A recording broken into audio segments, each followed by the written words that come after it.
Hello, and welcome to Startup Voice with Ina Efimchik. Today, we're going to talk about founder vesting. By the way, all the information that we cover here and more can be found on my blog. Link is going to be in the description to the video.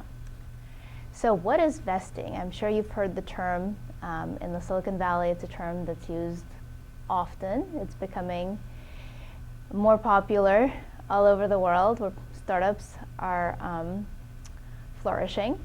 So what is it? As you know, the early team, and not necessarily just the early team, the team generally, is often incentivized with equity.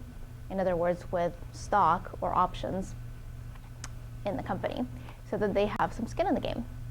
So when somebody's hired for what's called a full-time position, the idea is that this person will contribute to the company over some period of time. That period may be 2 years, 4 years, depending on what the function of that person is. We'll call that person a contributor because they're contributing to the business. Now, what happens if this is a very early hire and he gets a substantial equity interest, maybe 10 or 20%? If this person stays with the company for a couple months and he doesn't work out for some reason, he leaves with his entire 10 or 20%.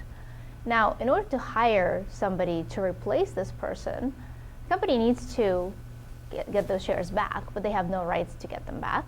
So unless they want to pay premium for them, chances are that they won't get them back. And in fact, to hire somebody else, they will have to dilute the existing founders. And it's going to look bad that they have a significant number of shares tied up with this one or more people who are no longer involved with the company.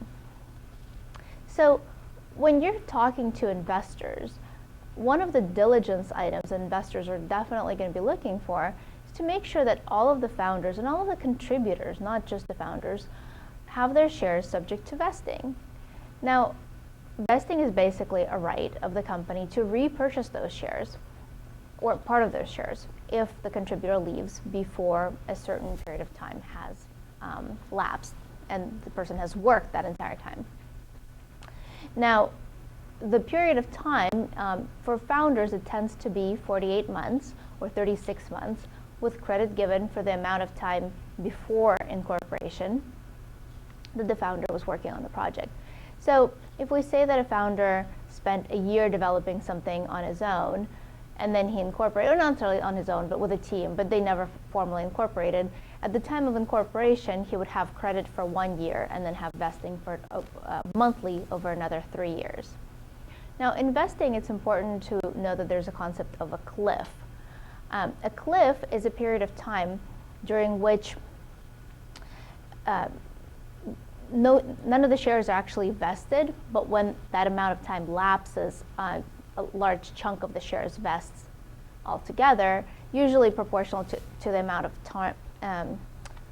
Usually, this chunk is proportionate to the amount of time that has elapsed. So if we have 1 year cliff vesting, which is fairly typical for everyone except the founders, basically, then, and we have 4 year general vesting, then in a year, 1/4 of the shares subject to vesting will vest. But if a person is brought on with this 1 year cliff vesting and leaves after 11 months, none of the shares vest. It's a way for the company to protect itself against people who are not going to work out. So you don't have to part with any equity for those people. So as I was saying, when investors are looking at a company, they want to be sure that all of the founders, all of the contributors have their shares subject to vesting. If they don't, they will ask for that to be added to the terms of the deal. And usually investors will ask for terms that are probably a little worse than the founders would impose upon themselves. However, if the founders already have vesting, even if it's not on the terms investors would themselves have put in place, not the exact same terms, but it's fairly reasonable, they'll usually let it be. So this is a good reason to put vesting in place when you incorporate, not wait until investors make you do it. And another important reason is As we mentioned, vesting is not just for investors. If you have co-founders, it's really important to have vesting to protect the company and to protect the founder that sticks around against the other founder leaving. And you might be thinking to yourself, my co-founder is my lifelong friend. He will never leave. We just understand each other. He would never betray me. And it's not about that. It's not about betrayal. It's not about bad actors. Things happen in life. Maybe the co-founder gets an opportunity of a lifetime at another company, and he can't turn it down because he would regret it forever. Maybe there's some life circumstance that happens that requires him to take a paying job sooner than he thought he would have to. You never know, and you can't plan for every bad contingency, and that's why vesting is in place, so that you don't have to. You don't have to feel bad about life changing. You sort of plan wholesale for, maybe things don't work out, and then I'll claw back the equity and I can bring somebody else on.